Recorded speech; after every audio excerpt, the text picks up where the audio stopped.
เบิ่งวิธีการทำมาหากินของชาวบ้านนงเม็ก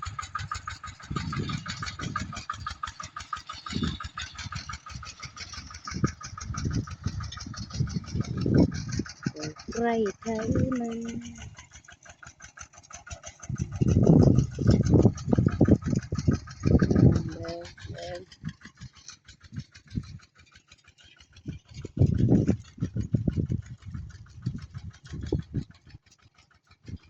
ห้ามจะเห็นอย่างห้าม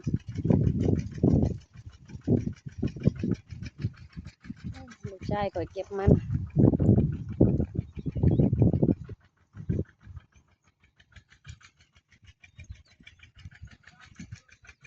นี่จะชอบแล้วปุ๊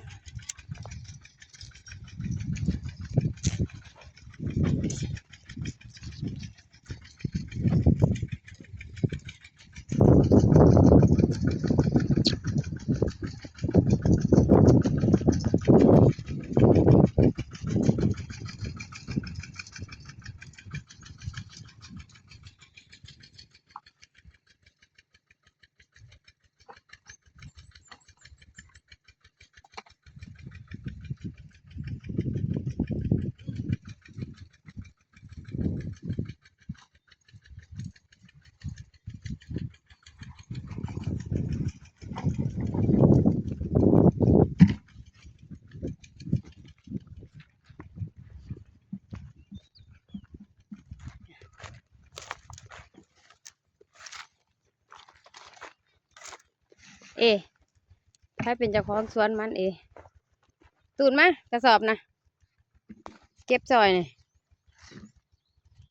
โอ้ยมือหนึ่งก็กินมือหนึ่งก็เก็บมาได้ไหมกระสอบนะลูกนั่นเอาตัวมันเบามาให้ข่อยเก็บซอยเจ้านะเจ้ามาเก็บเองนี่แหละข่อยจะเก็บเองข่อยก็ได้แต่เจ้ากระสอบไม่ข่อยนะบ่ฮะบ่เป็นไงไม่ใช่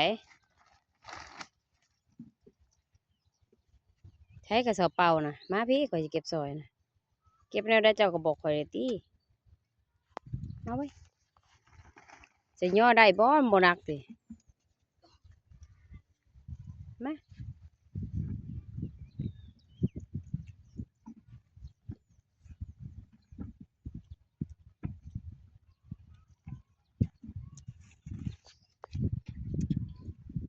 ทั้งกินทั้งเก็บกินบ่เขาเย้ทุเรศเฮ็ดเดียกเดียวนั่นนะมาเร็วมาไม่สอบนะ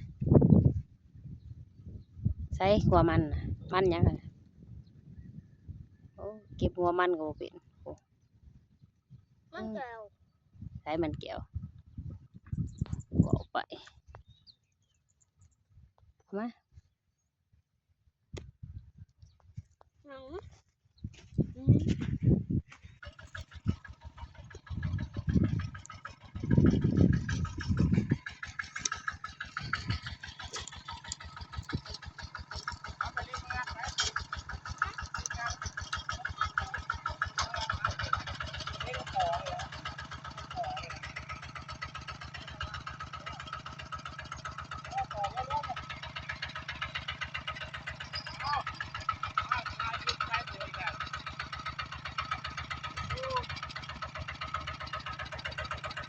นี่ไม่บ่อเลยนะไม่เอาดิ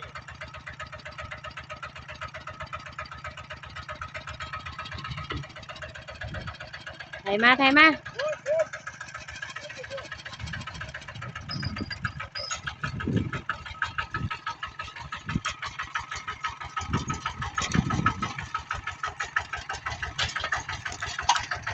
โอ้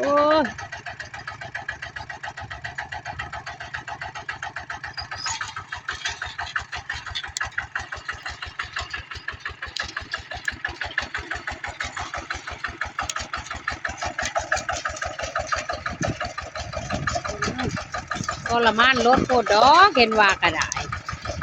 ผมเห็นมันโคตรเห็นว่าก็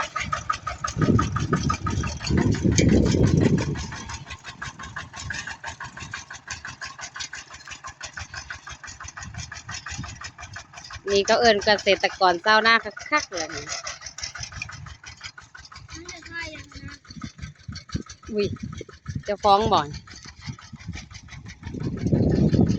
อุ้ยแม่นตากแดดได้ตากแดดดี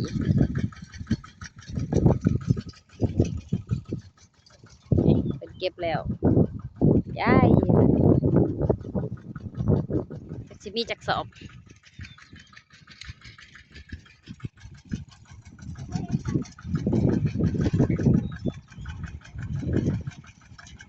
เด็ผู้เก็บก็ได้ เดี๋ยวมาดูผู้เก็บนะ